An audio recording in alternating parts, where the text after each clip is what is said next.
Belum ya basic gaji salary itu 18 sampai 20 juta, itu standar. Belum termasuk jam terbang.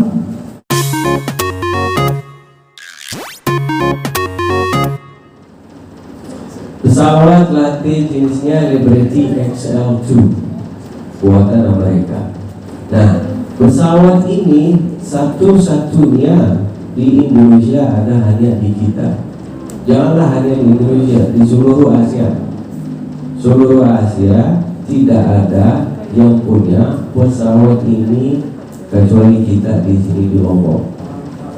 Nah, karena pesawat ini memang beda, dan kita sudah tahu semua pesawat sekarang yang di maskapai maupun atau Airbus memang sudah digital semua. Dan kalau kita nggak ikuti teknologi, kita tidak bisa. Dan semua sudah teknologi, semua dimudahkan oleh teknologi. Makanya kita pakai pesawat ini yang 100% digital, bukan manual, bukan analog seperti pesawat-pesawat yang lama yang bisa dia terbang pakai pesawat yang lama bisa, dan bisa dapat license latih oleh pesawat yang lama itu bisa. Tapi begitu masuk ke dalam maskapai, dia lihat sistemnya terlalu beda, semua digital di sana, dia jadi bingung anak itu dan harus diajar dari nol lagi. Gedung Academy ini adalah gedung Academy yang udah including mes di motori dan cafeteria dan selain-selainnya, flight simulator and everything. Jadi di lantai 3 itu sama lantai 2 semuanya ada tempat tinggal anak-anak.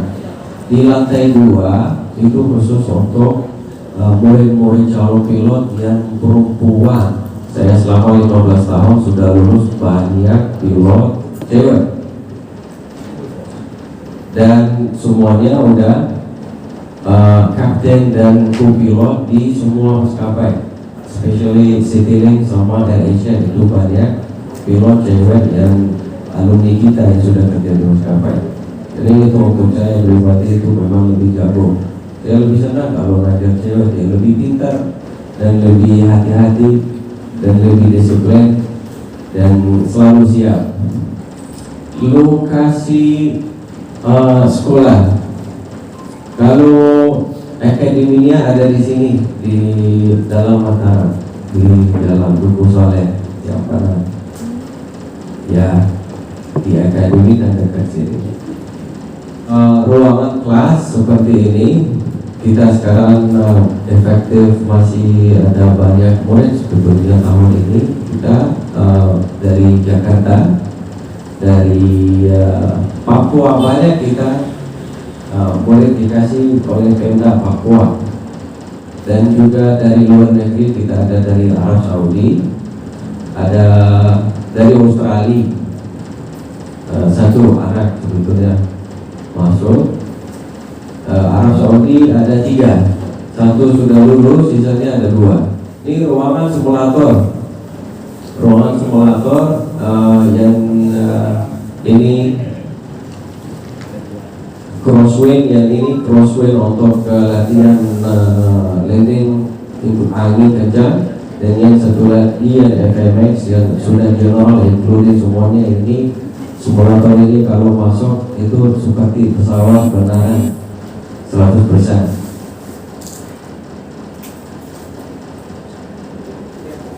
Jadi syarat calon siswa pilot yaitu nomor 1 is minimal umur ya. Minimal umurnya harus 17 tahun dan maksimalnya 35 tahun. Lulus tes bahasa Inggris dan harus lulus psikotes. Psikotes juga bisa lewat kita ada psikotes.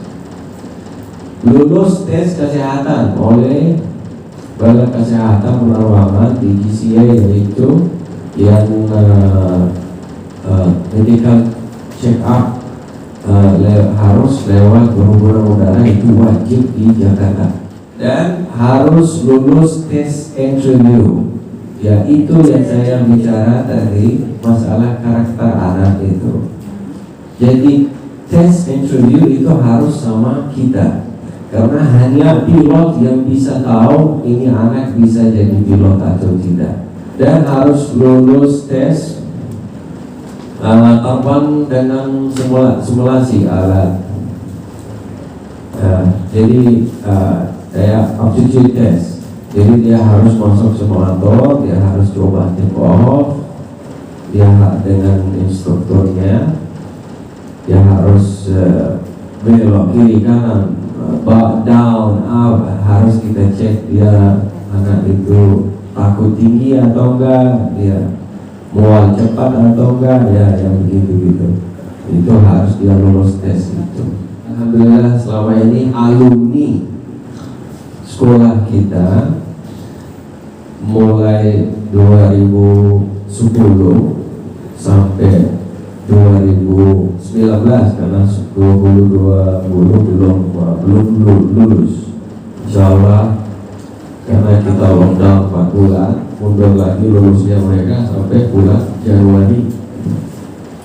Angkatan yang lagi aktif sekarang akan lulus bulan Januari insyaallah. Nah, kalau kita lihat alumni kita semua sudah ada di semua maskapai dalam Indonesia, mau maskapai besar atau yang maskapai kecil yang terbang pesawat kecil seperti pesawat Caravan yang banyak di Papua dan Kalimantan, dan seperti Susi Air dan Ibu Susi punya itu pesawat kecil juga banyak pilot-pilot kita yang kerja di Papua dan di Kalimantan pakai pesawat kecil.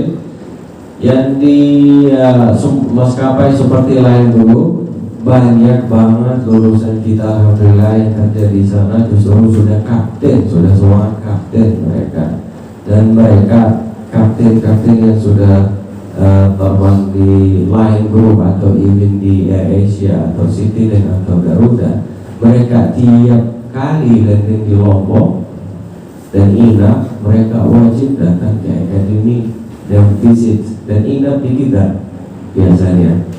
Dan kita juga kalau mereka di sini ada 2-3 hari inapnya, mereka ngajar sekalian, ya. Dan itu wajib dan mereka senang melakukan hal seperti itu tiap hari. Perempuan kita cukup banyak sekali kita perempuan kita sudah lulus ya sebagai profesional pilot. Ada di Citylink, ada di Air Asia, ada juga di Susi Air, ada di Wings Air yang cewek-cewek lulusan kita, dan ada beberapa pilot lulusan kita yang kerja di luar negeri. Ada yang sudah terima di Qatar dan lain, ada juga yang di Delta Air yang di USA di Amerika sudah alumni kita kerja di sana. Dan di Korea kita pernah ada murid-murid dari Korea Selatan lulusan kita dan sudah balik ke negerinya dan sudah kerja. Untuk informasi selanjutnya, cara daftar, cara membayar atau programnya seperti apa dilanjut sama wakil direktur adalah Mas Wira. Terima kasih. Assalamualaikum warahmatullahi wabarakatuh. Waalaikumsalam warahmatullahi wabarakatuh. Ya. Assalamualaikum warahmatullahi wabarakatuh. Ya, terima kasih atas kehadirannya Bapak Ibu Guru. Sebelumnya saya ucapkan dulu selamat Hari Guru Nasional buat Bapak Ibu. Ya, karena kami juga guru-guru, sama-sama penyelenggara pendidikan, ya. Saling memperingati. Oke, tadi udah mungkin jelas dijelaskan sama rekan saya Kapten Abbas, kepala sekolah kami, tentang apa saja program-program pendidikan dan pelatihan yang ada di Lombok Institute of Land Technology atau biasa disingkat LIF, yang lebih dikenalnya LIF sebenarnya. Oke, tujuan kami sebenarnya di sini adalah untuk bagaimana membangun kerjasama kepada seluruh SMA negeri ataupun swasta yang ada di dalam Lombok atau di dalam Nusa Tenggara Barat untuk bisa bersinergi di mana kami sebagai penyelenggara pendidikan dan pelatihan sekolah pilot ini adalah sebagai referensi siswa atau siswi NTB untuk melanjutkan jenjang karir mereka dan membawa nama baik dari masing-masing nama sekolah mereka di mana mereka lulus. Makanya di sini kami meminta waktu untuk sedikit mempresentasikan, memberikan sedikit informasi tentang sekolah kami. Dan kemudian di sini saya mau jelaskan untuk mengenai pilot forecast sampai 2030, yaitu adalah tentang kebutuhan pilot di maskapai seluruh dunia. Karena kita tahu sendiri bahwa moda transportasi udara adalah yang sangat banyak dipilih oleh orang baik di nasional maupun internasional, dan itu adalah salah satu yang efisiensi lah penghubung moda untuk kita kemana-mana. Nah di sini ada namanya adalah ICAO. Kebetulan saya perkenalkan dulu yang ICAO ini adalah International Civil Aviation Organization. Jadi untuk aturan perhubungan udara itu Undang-Undang Nomor 1 Tahun 2009 yang sudah ditandatangani Presiden pada tahun 2009, itu kita menganutnya yang namanya adalah ICAO. Jadi aturan penerbangan di Indonesia itu nggak masuk sipil, Pak. Jadi dia masuknya internasional. Ya ibaratnya mothernya atau ibunya, referensinya aturan kita di Indonesia mengenai penerbangan yaitu adalah ICAO, International Civil Aviation Organization. Kemarin di tahun 2016 mereka memaparkan prediksi sampai di tahun 2036, yaitu kebutuhan pilot untuk fresh graduate dari beberapa sekolah pilot di seluruh dunia, yaitu yang dibutuhkan adalah 67 pilot per hari. Coba kita kalikan dengan beberapa maskapai yang ada di seluruh dunia. Nah makanya salah satunya perbincangan kami dengan perhubungan udara, dengan Kementerian Perhubungan Udara kemarin, yaitu kami dituntut untuk standarisasi salah satunya knowledge dan skill dalam mempertahankan bagaimana kita sekolah pilot ini sama dengan airline. Apa permintaan airline yang kita standarkan itu harus sama yang dijalankan oleh sekolah pilot. Nah makanya salah satunya adalah target kami setelah dengan adanya wabah pandemi COVID-19 ini, bahwa kita tahu banyak perusahaan maskapai di Indonesia yang mempensiunkan dini para pilotnya, yang sebenarnya kan umur untuk pensiun dini pilot itu adalah 65 tahun. Dan per bulan lalu Garuda Indonesia mempensiunkan pilot itu sebanyak 700 pilot. Nah, anggaplah di tahun 2021 mereka akan mulai merecover untuk bisnis penerbangan ini, bisnis industri penerbangan ini. Di pertengahan 2021 planningnya adalah vaksin keluar. Kemudian di tahun 2022 mereka akan mencoba untuk membalikan kerugian yang ada selama pada tahun 2020 sampai dengan pertengahan 2021. Makanya kami dituntut untuk memenuhi kuota calon siswa, tapi harus standar dan kualitasnya itu sesuai dengan apa yang dibutuhkan oleh Garuda Indonesia, Lion Air, Sriwijaya Air, Citylink, dan beberapa maskapai yang non schedule yang ada di terbang di Kalimantan, Papua, yang pesawat kecil itu mereka akan recover untuk balik lagi kerugian mereka selama di tahun 2020 ini. Nah, asumsi sekarang kita butuh adalah ada 1.000 lebih airline di seluruh dunia sampai dengan 20 tahun ke depan, itu satu pesawat aja itu butuh 6 pilot, 6 set pilot, yaitu captain dan first officer. First officer itu co-pilot yang bisa kita kenal dengan co-pilotnya. Ya, jadi sama dengan 12.000 pilot yang kita butuhkan. Jadi plus at least 6.000 orang to cover retire. Jadi 6.000 untuk kita cover yang dipensiunkan dini, itu sama dengan 18.000 sampai dengan 20 tahun kemudian. Maka kebutuhan pilot di seluruh dunia per tahun adalah 900 orang. Sementara yang lulus dari sekolah sekarang, sekolah pilot di Indonesia itu sisa 15 sekolah, Pak, Ibu. Rata-rata mereka dalam situasi pandemi seperti ini banyak yang kolaps, karena dengan biaya operasional yang tinggi, kemudian tidak adanya program pelatihan yang standar terhadap internasional. Makanya banyak sertifikasi dari perhubungan udara itu mereka mencopot sertifikasi pendidikan dan pelatihan sekolah pilot.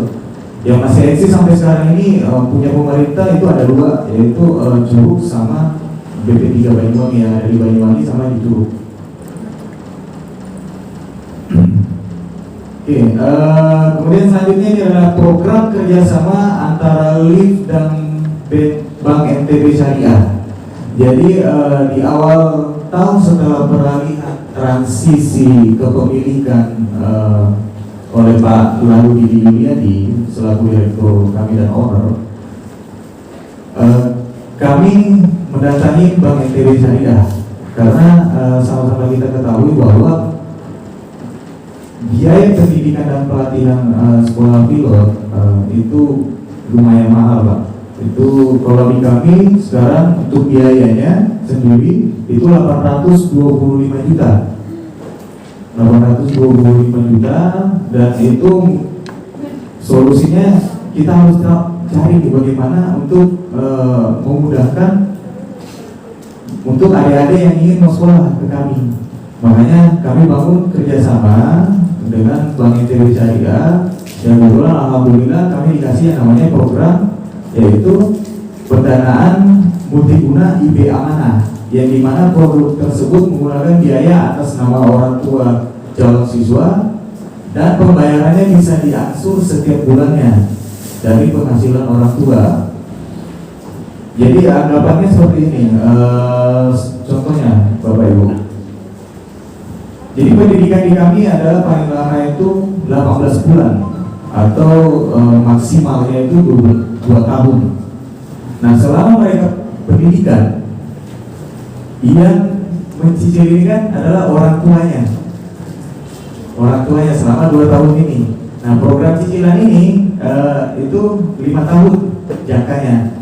Nah, selama 2 tahun orang tua yang mencicil. Nah, di tahun ketiga ini anaknya sendiri yang sudah mencicil, menggantikan orang tuanya, karena income untuk basic pilot ini training aja, Bu, Bapak Ibu, untuk training itu 18 sampai dengan 20 juta basicnya aja, belum ya basic gaji salary itu 18 sampai 20 juta itu standar, belum termasuk jam terbang per jamnya itu dibayar untuk level paling junior itu 200.000 per jamnya.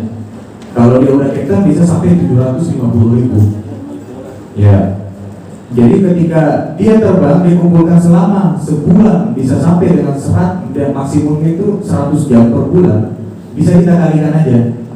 Jadi ditambah basic salary, ditambah uang jam terbang mereka, belum ditambah uang makan plus ron ketika dia nginap di daerah lainnya. Misalnya kalau dia home base-nya perusahaan ini, airline ini tempatkan siswa ini di Jakarta misalnya, di pusatnya. Nah, ketika dia menginap 2 atau 3 hari atau sampai seminggu di kota lain, itu mereka kena yang namanya adalah allowance ron fee.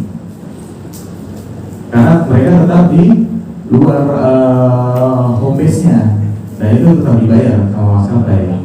Jadi untuk junior aja itu bisa kantongi sampai dengan 35 jutaan. Iya. Sampai begitu. Dan alhamdulillah kemarin kita dapat respon dari Pak Gubernur, Pak Gub, untuk masalah program kerjasama beasiswa.